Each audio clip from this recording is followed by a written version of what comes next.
چگونه می توانید از لحاظ ذهنی قوی باشید؟ باید همانطور که جسمتان را پرورش می دهید، ذهنتان را هم پرورش دهید. قوه تخیلتان را آزاد کنید، سخت کار کنید، موانع و مشکلات و اشتباهات را با آغوش باز بپذیرید. هیچ چیز در زندگی آسان نیست. نمی توانید صبح از خواب بیدار شوید و بگویید قصد انجام کاری را دارید و توقع داشته باشید که موفق شوید. حداقل نمی توانید توقع موفقیت‌های مداوم را داشته باشید. باید وقت و انرژی و هر چرا که مربوط به آن کار می شود صرف کنید. باید بخواهید که انجامش دهید. از ته دل بخواهید. سلام و امیدوارم که حال دلتون عالی باشه. توی سال 1402 یکی از اهداف من این بود که کتاب‌های زندگی نامه رو بخونم. اتوبیوگرافی‌های افراد مختلف، چه ورزشی، چه هنری، چه علمی. سعی کردم که یه سرگذشتی رو از تجربیاتشون مطالعه کنم. یکی از اون کتاب هایی که خوندم و خیلی دوست داشتم با شما به اشتراک بذارم، زندگی مایکل فلپس، شناگر معروف آمریکاییه که صاحب چندین مدال طلا در مسابقات شنای المپیک شده. میدونید چند تا مدال کسب کرده؟ مایکل فلپس کتاب پرفروش نیویورک تایمز یک راهنمای قدم به قدم برای به حقیقت پیوستن رویاهای شخص است. فلپس در این کتاب چگونگی رویارویی‌اش را با چالش‌ها، رشد ذهنیت و رسیدن به موفقیت را نه تنها در رقابت‌هایش در تمام جنبه‌های زندگی هم شرح می‌دهد. خب فکر میکنم که مطلبی که پشت کتاب نوشته گویای تمام معرفی کتاب هست، اما باز هم میخوام تاکید کنم که ما توی این زندگی نامه ها درسای بزرگی یاد میگیریم. گاهی اوقات تجربه کردن فقط و فقط این نیستش که خودت وارد عمل بشی.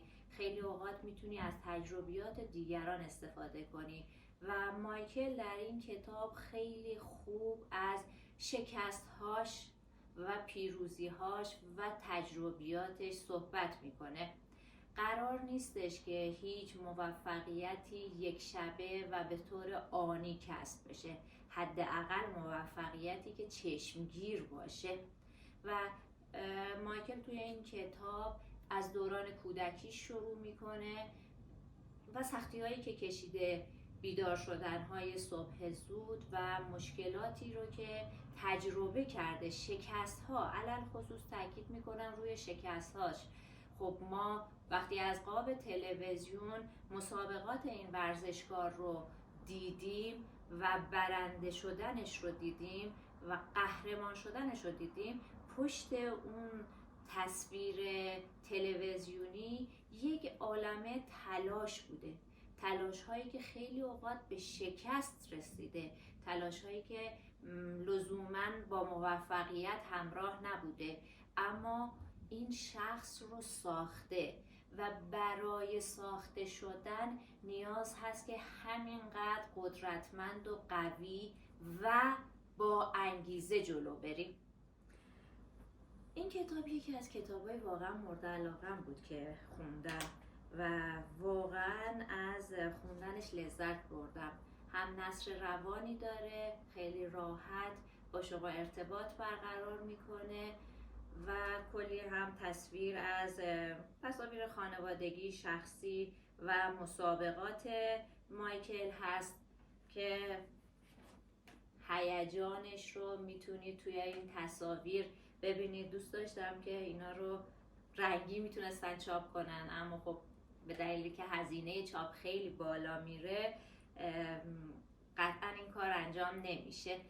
ولی خب من همه این تصاویر و فیلم های شناش و مسابقاتش رو بارها و بارها دیدم و نه تنها که این کتاب رو خیلی دوست دارم، هم شخصیتش رو دوست دارم و هم مسابقاتش رو پیگیری میکردم.